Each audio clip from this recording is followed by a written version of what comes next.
नीतीश कुमार के कार्यकाल में कई ऐसे कदम उठाए गए जिन्होंने सामाजिक समीकरण बदले, शासन की कार्यशैली बदली और विकास की नई बहस को जन्म दिया। नीतीश कुमार ने राज्य के सामाजिक विकास में अहम भूमिका निभाई है। अपने कार्यकाल के दौरान उन्होंने खासकर महिलाओं के सशक्तिकरण को लेकर कई महत्वपूर्ण कदम उठाए।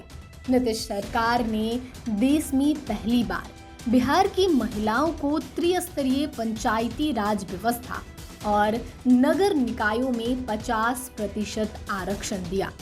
इस फैसले से स्थानीय राजनीति में महिलाओं की भागीदारी बढ़कर लगभग 55% तक पहुंच गई। बाद में आंध्र प्रदेश, छत्तीसगढ़, झारखंड, केरल, महाराष्ट्र, ओडिशा, राजस्थान, त्रिपुरा और उत्तराखंड जैसे राज्यों ने भी इस मॉडल को अपनाया। वर्ष 2013 में बिहार पुलिस में 35% महिला आरक्षण लागू किया गया। इसके परिणाम स्वरूप आज राज्य के कुल पुलिस बल में करीब 30% महिलाएं शामिल हैं। वहीं 2016 से सभी सरकारी सेवाओं में महिलाओं के लिए 35% आरक्षण लागू किया। राज्य के इंजीनियरिंग और मेडिकल कॉलेजों में भी लड़कियों के लिए 33% आरक्षण की व्यवस्था की गई है। हर घर बिजली योजना ने बिहार की तस्वीर बदल दी। कभी अंधेरे का बिहार कहे जाने वाले राज्य को रोशनी से भर दिया। अप्रैल 2016 में बिहार में देशी और विदेशी शराब पर पूर्ण प्रतिबंध लागू किया गया। इसे सामाजिक सुधार की दिशा में एक ऐतिहासिक कदम माना गया। शराबबंदी के बाद घरेलू हिंसा के मामलों में लगभग 35 से 40% तक की कमी आई और परिवारों में आर्थिक बचत तथा सामाजिक स्थिरता बढ़ी। वर्ष 2005 के बाद अपराध नियंत्रण के लिए सरकार ने स्पीडी ट्रायल और सख्त पुलिसिंग को बढ़ावा दिया। इसके परिणाम स्वरूप बिहार की कानून व्यवस्था की स्थिति में बड़ा बदलाव आया और कई कुख्यात अपराधियों को जेल भेजा गया। बाल विवाह और दहेज प्रथा को खत्म करने के लिए 2017 में राज्यव्यापी अभियान शुरू किया गया। इस अभियान के तहत लगभग 2.5 करोड़ लोगों ने इन सामाजिक कुरीतियों को समाप्त करने की शपथ ली। महिलाओं की साक्षरता बढ़ाने के लिए 2009-10 में अक्षर अंचल योजना चलाई गई, जिसके माध्यम से अब तक 67 लाख से अधिक महिलाएं साक्षर हो चुकी हैं। वर्ष 2013 में महादलित, अल्पसंख्यक और अति पिछड़ा वर्ग को भी इस योजना से जोड़ा गया। इसके कारण बिहार में महिलाओं और अनुसूचित जाति जनजाति की साक्षरता दर में उल्लेखनीय वृद्धि हुई और राज्य को राष्ट्रीय स्तर पर पुरस्कार भी मिला।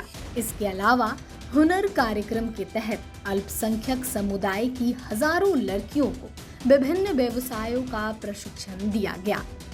जब देश भर में जातीय जनगणना को लेकर मांग उठ रही थी, उस समय नीतीश कुमार ने बिहार में जातीय सर्वेक्षण कराकर बिहार की स्थिति की तस्वीर सामने रखी।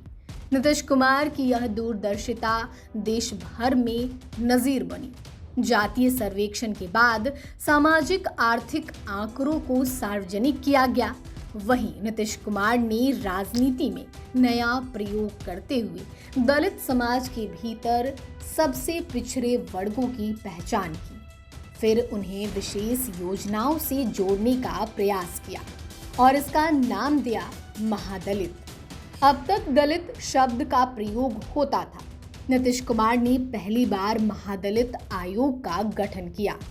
उनके विकास और उत्थान के लिए हर तरह की मदद पहुंचाई गई। ग्रामीण महिलाओं के सशक्तिकरण और गरीबी उन्मूलन के उद्देश्य से वर्ष 2006 में बिहार में जीविका परियोजना की शुरुआत की गई। आज इस योजना से 1.40 करोड़ से अधिक महिलाएं जुड़कर जीविका दीदी के रूप में कार्य कर रही हैं। इसी मॉडल से प्रेरित होकर केंद्र सरकार ने पूरे देश में आजीविका मिशन लागू किया। महिलाओं को रोजगार से जोड़ने और आत्मनिर्भर बनाने के उद्देश्य से 2025 में मुख्यमंत्री महिला रोजगार योजना की शुरुआत की गई। इसके तहत अब तक 1.81 करोड़ महिलाओं के बैंक खातों में 10-10 हजार रुपए की सहायता राशि भेजी जा चुकी है। इसके अलावा रोजगार बढ़ाने की इच्छुक महिलाओं को 2 लाख रुपए तक की अतिरिक्त सहायता देने की भी व्यवस्था है।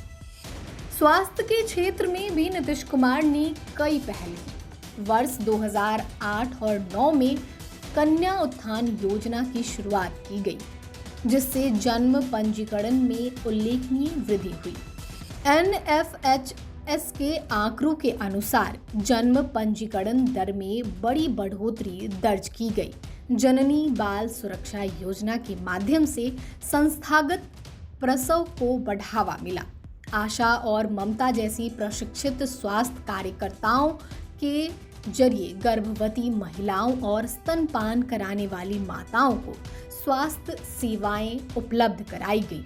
वर्ष 2006-07 में जहां केवल 4% महिलाएं ही संस्थागत प्रसव के लिए अस्पताल जाती थी, वहीं अब यह आंकड़ा 50% से अधिक हो चुका है।